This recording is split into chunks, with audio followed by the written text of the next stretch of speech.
When I decided at 8 or 9 years old I wanted to call hockey, it was because of the cadence of the game. We're thrilled to welcome Kraken TV voice John Forslund on a Tuesday in December in Jersey, and the Kraken are losing 5-1. This is an entertainment product, and you guys are damn entertaining. Well, I appreciate you, and I thank you for saying that. And here's the thing. You cannot disrespect the game at any time. You cannot make this about you at any time I believe, as broadcasters. So we have to pick our spots, and we do have to be quick because the game is quick. So as soon as we start crossing the line, it's going to affect, and it's going to really tarnish what's happening below us. That's the most important thing, even when it's a bad game. You know, no one wakes up in the morning and says in Newark, we're going to lose tonight 5-1. You know, they're thinking that they're going to win. And they go out there and they try. And people get hurt. And people are frustrated and angry. And it's serious business. So we walk that line. And I think Eddie and I have been around long enough to know the timing of that. And again, and not to put JT in a tough spot too. But I agree with you. And I think I've always said in a little broadcast 101 hockey, for me, it's ice is the philosophy. Ice, the word ice. Inform, be concise, and entertain in that order. And I've tried that over the years, and that's you know, I don't talk about it a lot, but you've gone down the path. That's how I view it. Cool. All right, two last things. Actually, you can't have two last things. So here's a thing, and then we'll have a last thing. There's two ways as a hockey broadcaster to know that you've really made it. One, of course, is the Foster Hewitt Award and a spot in the Hockey Hall of Fame. The other, of course, is getting your own talking bobblehead. Watch. Oh, that's scary. Oh, it's scary. That is amazing. I don't know about this. This might replace glasses. me someday because listen. That's Kraken hockey, baby. Hey, what do you say? That's actually a goal call from a Kraken game. He didn't want to simulate it because he wanted it to be authentic, and that's so John Forslund. I think I like this. I like the wooden version better than the human version. I'm gonna get one, and I'm gonna put it on the hood of my car. Oh, and then you're gonna floor it. That's what you're gonna do. All right, along the boards now. I might get a hammer. The ears, right there. The ears, perfect size. The ears. Look at the glasses. Oh, perfect. Look at those. Look at the hair area. Look at the teeth.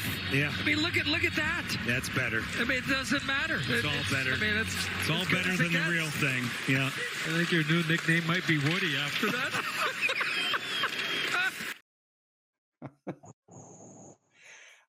Someday when you're enshrined in the Hall of Fame, I just hope your plaque in the broadcaster's wing has one of those buttons so we can hear the phrases. Well, that was a humbling thing when they came up with it. They, being the Kraken, came up with the idea they wanted to do this. I've taken my shots, you know, and it's justifiable. We have a few of them here now on the East Coast. I have a bunch on the West Coast. My wife, the thing was giving her the creeps, so we've thrown them down in the storage room. She didn't want to look at the boxes anymore. That's true. But anyway, it was a great compliment, and you know, it's not lost on me. Not lost on me. I really appreciate it. I appreciate the fans, the way they responded to it. Still do. Yeah.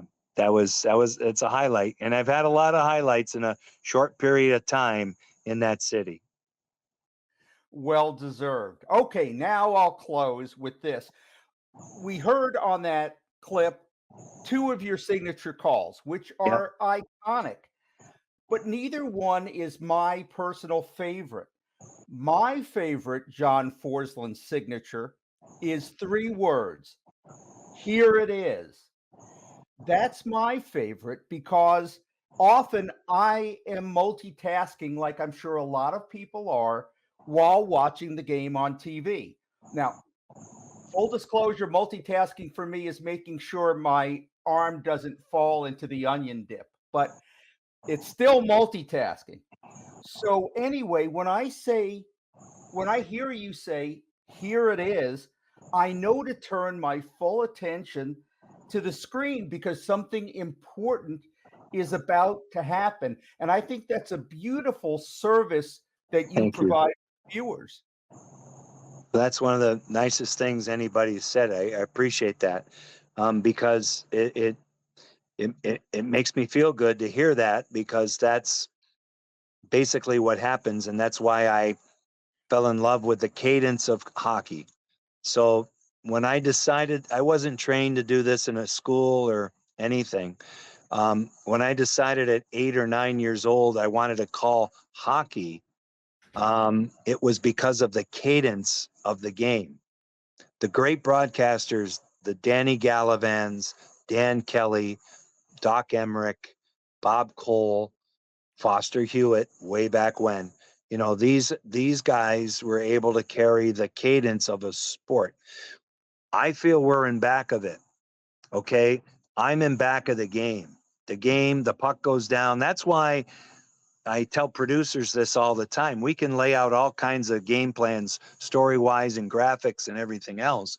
But when the puck goes down, anything's possible. That's why we have the greatest game.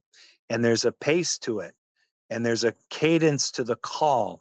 And if somehow, and I'll tell young broadcasters who want to do hockey this, if you can carry the flow of the game with your voice, good.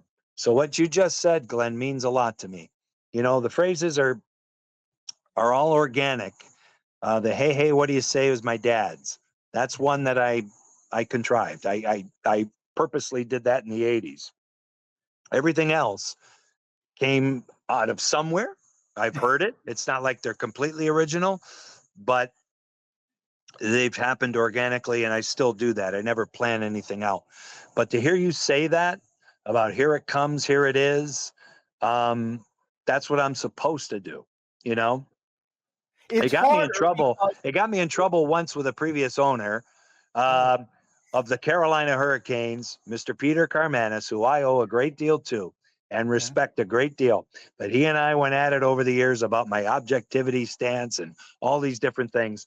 But one time he gave it to me because the Canes were playing in Nashville, and a guy by the name of J.P. Dumont scored a beautiful goal. And he was in the kitchen away from the screen, and he heard my voice go up, and he thought the Canes had scored. And he really didn't like, and we had to go through all of that thing too. But that gets to the cadence of the sport and the beauty of the game. It's a hard game to broadcast, but it's wonderful. Yeah. Well, the hard part about here it comes, is that you have to do it beforehand rather than describing. Right. And that's just instinctive. That's just instinctive based on years and years of doing this. Like I said before, I'm not the same broadcaster I was in the 80s, the 90s, 2000s, 2010s. The last 10 years or so, you finally get it. And I'm still not there. The beauty is you still, cliche as it sounds, learn every single day something new, right? And so that's kind of how this thing plays out, is that you learn that you're given a painting, you're given the game, do something with it. Don't do what you do and then have the game be the backdrop to what you're doing. Yeah, that's a hard skill. It wasn't easy for me to figure that out. And I hope if there's the other young broadcasters listening to this, they'll pick up on it. If they don't, that's their own choice. But I really believe that.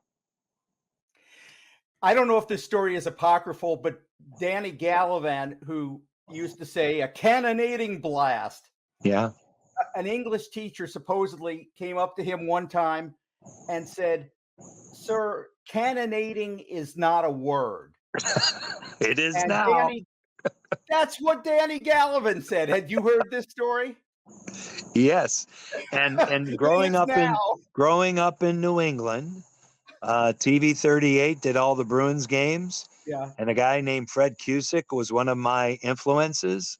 And he did the Bruins for 40 years. But in the playoffs, they would pipe in the Hockey Night in Canada broadcast. And so that was my first experience with it.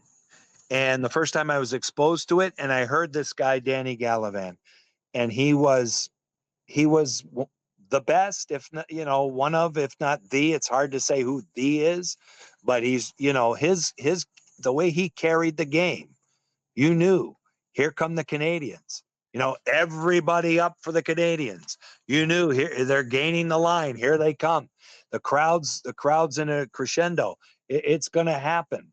That's the beauty of this sport. That's what hockey is. That's why our fans in Seattle have figured that out. The second season when the team made the playoffs, if they weren't aware, they are aware now. That's the beauty of this game. There is not a sport like it. There are other sports who are more popular, who get more ratings, who generate more dollars. And certainly in my line of work, I could make more money doing. But I'm telling you right now, there is nothing like a hockey game. There's nothing like it, and certainly nothing like the playoffs. What a good way to put a bow on this conversation. John, we kept you a whole lot longer than we said we were going to. My pleasure. It's just because it's so much fun listening to you, and Kraken fans are about to get the chance to listen to you 3 hours a night for at least 82 or 72 plus playoffs. So maybe it will be 82 times before we're all said and done. But I can't thank you enough for sharing your passion and your insight. It was so much fun. Thank you, Glenn. Keep up the great work. I'll see you soon. And I'll know from above when I say here it comes or here it is. I know you'll be watching the rink at that point. I know that.